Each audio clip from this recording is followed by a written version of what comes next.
I'm Xesús Fraga, I'm a Galician-language author, and this is Jacob Rollos. He's a translator from Spanish and Galician into English. Today I'm going to read a small fragment of my book, Virtudes and Misterios, a family memoir dealing with our migration to the UK in the 1960s and 70s. It won the Spanish National Book Award for Fiction 2 years ago, and now we are trying to get it translated into English. Virtudes e Misterios, capítulo 1, unha avoa e o seu neto.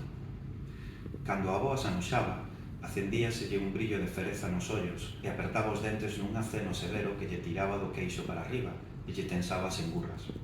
A min lembrábame a un bulldog a espreita da túa debilidade, do teu erro. Mirábate dende embaixo, dende a altura mínima das pernas arqueadas, nun contrapicado que, lonxe de restarlle autoridade, anunciaba o inminente estado da súa indignación.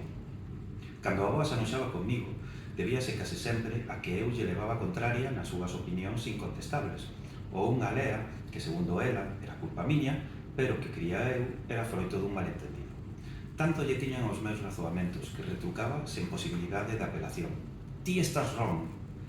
A vez que máis rifou en mil, a vez na que puiden sentir máis de preto a trabada do bulldog, foi unha madrugada fronte ao seu domicilio en Londres, cando nos dispuñamos a sair para o aeroporto onde tiñamos que coller o voo que nos traería a Galicia. Cargáramos co equipaxe ata o portal e ela saiu a ver a rúa deserta e iluminada aínda polo feble amarelo dos faróis. Vou buscar un taxi a High Street Kensington. Ti queda aí coas maletas, ordenou, que botou a andar cara ao rumor distante do escaso tráfico que circulaba pola rúa principal. Foi nese intre que sentín o impulso irrefreable de ir tras dela. Aínda hoxe non sei por qué. Quizais o adolescente que era eu entón experimentou o medo infantil a verse só. Baixei os 5 chanzos que separaban a beira rúa da porta principal, que pechei con cuidado e sen explicación aparente, supoño que polo instinto de non deixar as pertenzas desatendidas. Agarda que vou contigo, te acompaño. A boa xa botara a andar e non me sentira. Tive que apurar uns metros para poñerme a súa altura. A súa primeira reacción ao verme foi de incredulidade. Que fas aquí? Ese se pecha a porta. Non ves que teño as chaves dentro do bolso? Tive que admitir que a porta xa se pechara, pero sen recoñecer que fora pola miña propia man. A incredulidade da avoa transformouse en carraxe e da súa boca saiu unha restra de recriminacións que axiña tratei de esquecer. Calquera intento de reproducilos aquí sería un exercicio de memoria, que, como a todos, tería máis de invención que de fiabilidade, e ademais quedaría curto, moi curto. O lerio non era para menos, fora da casa, ás 4:30 da madrugada, sen chave e coa equipaxe dentro. O único bo era que, grazas ao costume da avoa de teimar en facturar 3 ou 4 horas antes da engalaxe, non íamos co tempo xusto. Como era habitual nela, a avoa desafogouse ben a gusto e logo solucionou o problema. Premeu repetidas veces o timbre do housekeeper, como ela chamaba o porteiro que vivía no baixo que daba a rúa, ata que ao cabo duns minutos a súa face negra e malhumorada asomou entre as cortinas da xanela. Aínda peor cara tiña cando nos abriu e nos devolveu a seguridade do portal e a visión reconfortante das nosas maletas. Ceibei un silencioso suspiro de alivio mentres a avoa o calmaba cunha interesada, máis precisa descripción dos feitos. My grandson, he go outside, no keys, and he closed the door. He's stupid, crazy, stupid. Dixen xa que era un exercicio de memoria. I'll be reading from the same part, grandmother and grandson. Anytime my grandmother got angry, her eyes would flash with a feral gleam, and she would clench her teeth in a grim rictus, lips pursed, jaw quaking. She reminded me in these moments of a bulldog sniffing out your slightest weakness, your slightest misstep. She would crouch into a squat and eye you from this low vantage point, which rather than undermine her authority, was a clear sign she was primed to attack.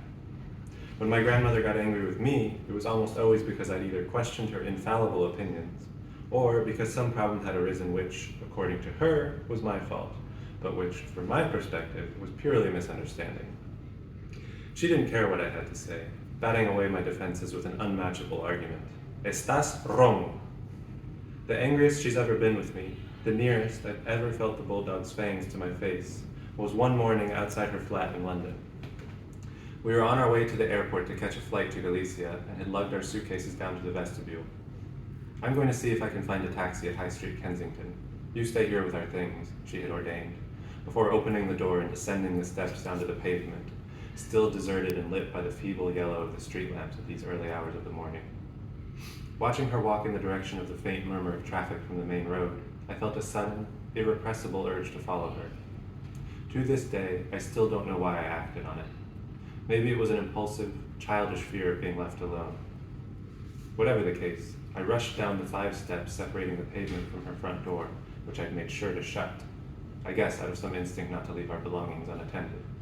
Wait! I'm coming with you! My grandmother had already set off walking and didn't hear me. I nearly had to run to catch up. She couldn't have been more incredulous when she saw me. What are you doing here? What if someone shuts the door? Didn't you see I left my keys with my purse?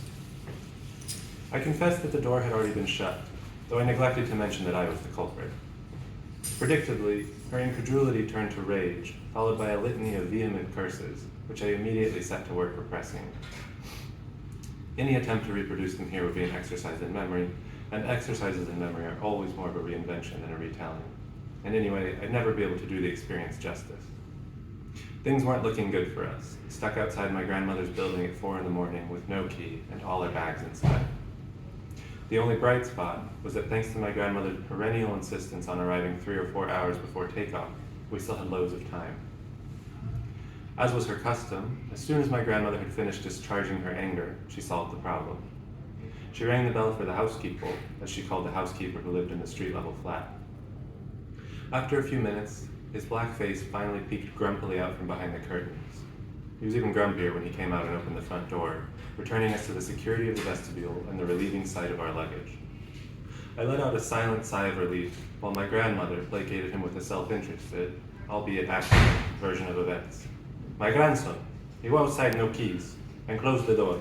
He is stupid, crazy, stupid. Have I mentioned yet that this is an exercise in memory? And that's all. Thanks for listening. Thank you very much.